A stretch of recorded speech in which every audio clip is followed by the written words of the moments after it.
Magandang araw po sa inyong lahat mga balikbayan at of course ating mga kabayan. You are watching Jamey Iris TALK TV at nadalan ko na naman po kayo ng isa na naman pong update para po sa inyong pagpe-prepare pag-uwi dito sa Pilipinas. Na maaari na balitaan nyo na po na ang mga restrictions here in the Philippines when it comes to travel ay patuloy pong niluluwagan and at the same time po masasabi natin sinisimplihan. And that is quite great news simply because it shows that the Philippines is slowly opening talaga our economy to the world. And aside from the eased travel restrictions, kamakailan din po inaprubahan po as the end of October, inaprubahan din po ng ating Presidente Ferdinand Marcos ang voluntary wearing of face mask, hindi lang outdoors but now also indoors. So tingnan po natin yung bagong executive order na inimplement po ni President Ferdinand Marcos Jr. nitong mga nakaraang araw. But before that, I simply want to say welcome sa lahat ng ating mga subscribers. And if this is your first time to join us in this channel, you are most definitely welcome sa ating channel at nagagalak ako makasama kayo. Kung hindi pa po kayo nakakapag-subscribe sa aking channel, iniimbitahan ko kayo na mag-subscribe na po at click niyo yung notification bell so that lagi na po tayong magkakasama sa ating Talk TV community. So with that, tingnan po natin mula po sa Malacanang Palace by the President of the Philippines, nag-issue po sila ng Executive Order number 007. Ito'y kamakailan po at they are allowing voluntary wearing of face masks in indoors and outdoor setting. So hindi na lamang po ito outdoors, pati na rin po sa indoor setting. Pero what are the conditions? They are reiterating that the continued implementation of the minimum public health standards during the state of public health emergency relative to the COVID-19 pandemic. Ayan. So tingnan po natin, sinasabi po dito, whereas October 26, 2022, 73.5 million individuals in the Philippines are already fully vaccinated, while 20.5 million individuals have booster doses.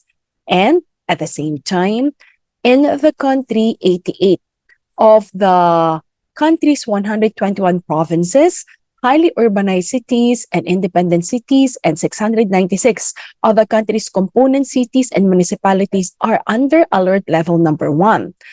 And through its resolution number 3, Series 2022, the IATF recommended that further liberalization of the face mask mandate to make the wearing of face masks in indoor setting optional or voluntary except in healthcare facilities, medical transport, and public transportation by land, air, or sea. So what does it mean, everyone? So when we talk about the indoor voluntary wearing of the face mask, maari naman po tayo na voluntary lang to in different indoor setting except po mahigpit na billing number 1, healthcare facilities. Ayan. Number 2, any medical transport, and kapag tayo po ay lulan or sakay ng public transportation either by land, air, or sea. So it means kapag public transportation, that includes the airlines, and at the same time, the public buses and any other vessels, like for example, the cruise lines, ayan po, mga ships. So, kinakailangan pa rin po magsuot ng mask. And for those areas not mentioned, it means it is a lot. Please just make sure, again, take into consideration if masyado ng crowded, do the due diligence at kung alam nyo mas mapaprotektahan po tayo ng may mask, lalo na kung kayo po ay immunocompromised, that will be quite great. And of course, everyone should be following whether indoors or outdoors when you are voluntarily wearing a mask or not wearing a mask at all, to follow the minimum health standard. And that is, of course, the social distancing and, of course, yung mga iba pa po natin na pinapatupad ng ating gobyerno para ma-ensure natin na safe and sound po tayo when it comes to mingling, interacting with other people.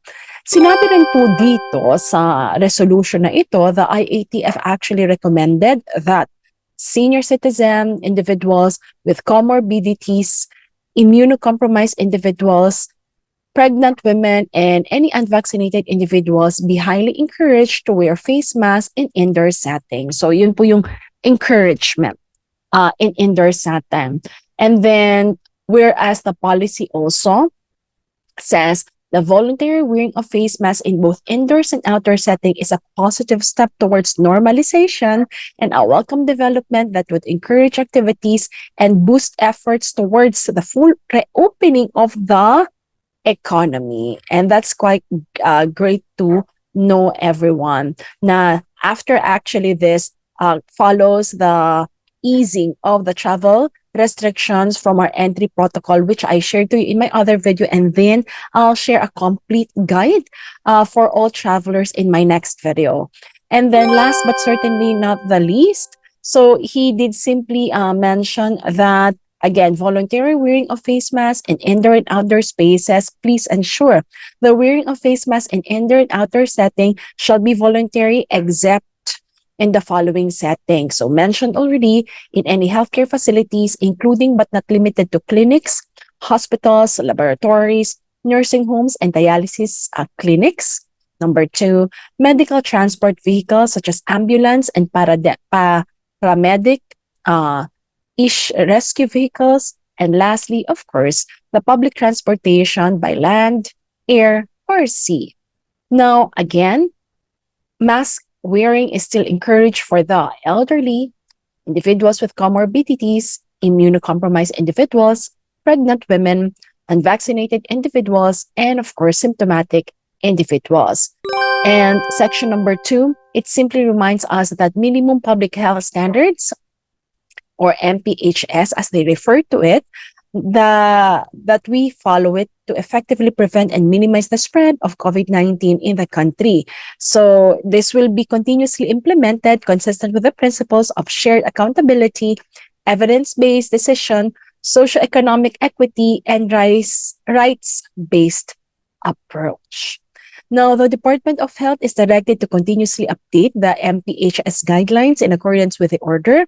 Now, the general public, that includes us, everyone, in compliance with the MPHS is hereby enjoined to exercise diligence in carrying out health protocols such as the practice of good hygiene, frequent hand washing, observance of physical distancing, and of course, maintenance of good ventilation, especially in an indoor setting.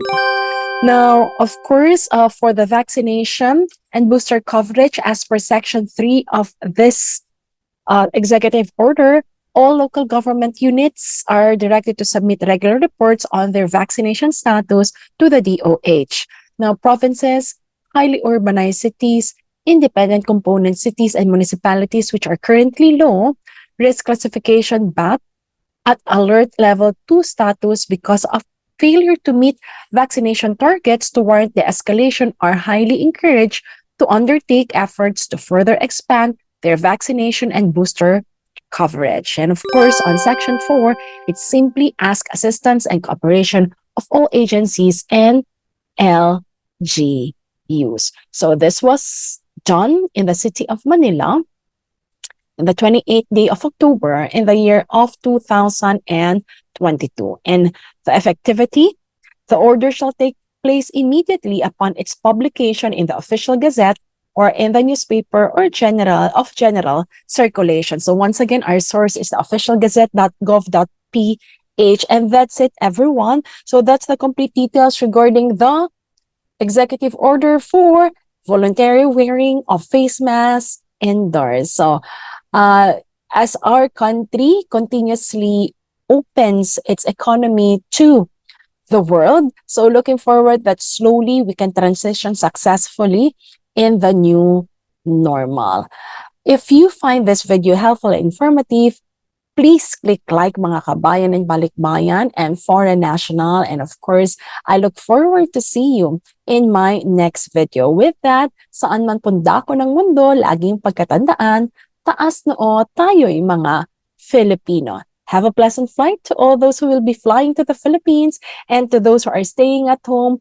Stay safe and stay healthy. May God bless you. And this is Jamey Iris simply saying thank you for watching, everyone. See you.